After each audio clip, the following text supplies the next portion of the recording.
아모스 1장 두 구절 묵상입니다. 1장 6절 말씀. 여호와께서 이와 같이 말씀하시되 가사의 서너 가지 죄로 말미암아 내가 그 벌을 돌이키지 아니하리니 이는 그들이 모든 사로잡은 자를 끌어 에돔에 넘겼습니다. 1장 11절 말씀. 여호와께서 이와 같이 말씀하시되 에돔의 서너 가지 죄로 말미암아 내가 그 벌을 돌이키지 아니하리니 이는 그가 칼로 그의 형제를 쫓아가며 긍휼을 버리며 항상 맹렬히 화를 내며 분을 끝없이 품었습니다. 이스라엘 주변 민족들 시리아, 두로, 에돔, 암몬에게 선고된 심판이 기록되어 있습니다. 주목할 교훈은 이러합니다. 이스라엘의 하나님은 온 땅의 하나님이십니다. 그분을 경배하기를 거부하고 그분의 백성을 박해하는 나라들은 심판자 되신 하나님 앞에서 그 책임을 감당해야 합니다. 아모스 2장 두 구절 묵상입니다. 2장 4절 말씀.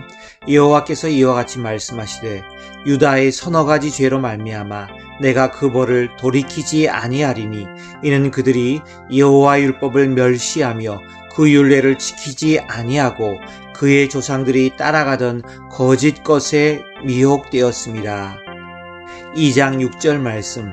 여호와께서 이와 같이 말씀하시되 이스라엘의 서너 가지 죄로 말미암아 내가 그 벌을 돌이키지 아니하리니 이는 그들이 은을 받고 의인을 팔며 신 한 켤레를 받고 가난한 자를 팔며 유다와 모압과 이스라엘에 선고된 심판이 기록되어 있습니다. 기억해야 할 교훈은 이러합니다. 하나님의 말씀의 계명을 지키지도 않고 죄책감을 느끼지 못하는 행위에는 이런 뜻이 있습니다. 성경을 기록하신 하나님의 지혜와 정의 그리고 선하심을 경멸하는 것입니다. 말씀이 지적하는 죄의 경고에 대해 복종하지 않는 자들은 하나님의 무거운 형벌을 받아 짓눌리게 될 것입니다. 아모스 3장 두 구절 묵상입니다. 3장 2절 말씀.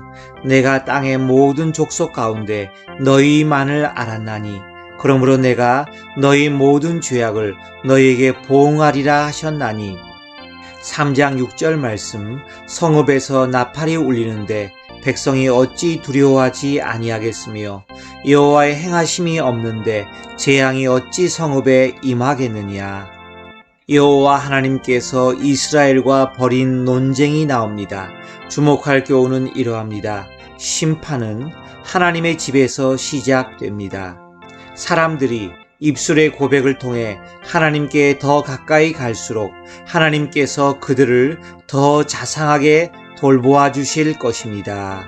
만약 사람들이 고의적인 죄로 하나님과의 관계를 욕되게 한다면 그분께서는 더욱 신속하고 가혹하게 그들을 벌하실 것입니다. 우리가 하나님과 화목하지 못하면 그분께서 우리를 위해 일하실 것이라고 기대할 수 없습니다. 아모스 4장 두 구절 묵상입니다. 4장 9절 말씀. 내가 곡식을 마르게 하는 재앙과 깐뿌기 재앙으로 너희를 쳤으며 팥중이로 너희의 많은 동산과 포도원과 무화과 나무와 감람나무를 다 먹게 하였으나 너희가 내게로 돌아오지 아니하였느니라. 여호와의 말씀이니라. 4장 12절 말씀. 그러므로 이스라엘아 내가 이와 같이 내게 행하리라. 내가 이것을 내게 행하리니 이스라엘아 내 하나님 만나기를 준비하라. 이스라엘 땅을 더럽히는 압제자들에 대한 경고가 나옵니다. 과거에 하나님께 받은 징계를 상기시켜 줍니다. 주목할 교훈은 이러합니다.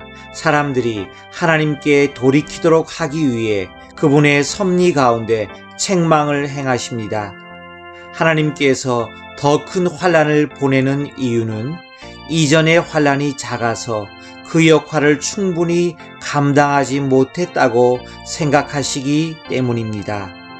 만일 사람들이 계속해서 완고하게 고집을 부린다면 하나님께서 기꺼이 하지 않으셔도 될 일을 하도록 강요하는 것이 됩니다. 그러므로 사람이 정신을 차리는 것이 필요합니다. 아모스 5장 두 구절 묵상입니다. 5장 15절 말씀. 너희는 악을 미워하고 선을 사랑하며 성문에서 정의를 세울지어다. 만군의 하나님 여호와께서 혹시 요셉의 남은 자를 불쌍히 여기시리라. 5장 22절 말씀. 너희가 내게 번제나 소제를 드릴지라도 내가 받지 아니할 것이요 너희의 살찐 희생의 화목제도 내가 돌아보지 아니하리라.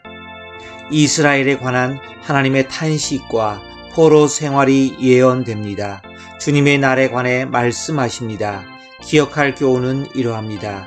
만일 사람들이 하나님의 은혜를 구하기 위해 바른 길을 택하지 않는다면 하나님께서 기뻐하지 않으심의 뜻을 우리가 깨닫도록 어떤 길을 택하실 것입니다. 우리가 범죄할 때 하나님은 결코 그 사실을 모르고 계시지 않습니다. 하나님은 우리가 그분을 예배할 때 우리의 모든 위선을 알고 계십니다. 우리가 예배 때 헛되게 말한 것에 비례하여 우리를 벌하실 것입니다. 그리스도로 말미암지 않고는 아버지께로 올 자가 없습니다. 하나님께 예배를 드리는 자가 마음 중심으로부터 그리스도께 감사함을 느끼고 그분께 자신을 온전히 굴복하지 않는 예배라면 하나님께 가증한 것이 됩니다. 비록 의식적인 예배는 드렸지만 그리스도 안에서의 영적인 예배는 될 수 없습니다. 시편 133편 1절에서 3절. 다윗의 시, 곧 성전에 올라가는 노래. 1절.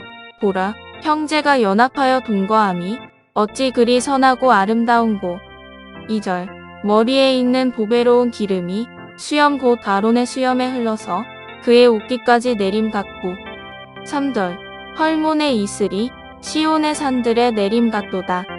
거기서 여호와께서 복을 명령하셨나니 곧 영생이로다. 아멘.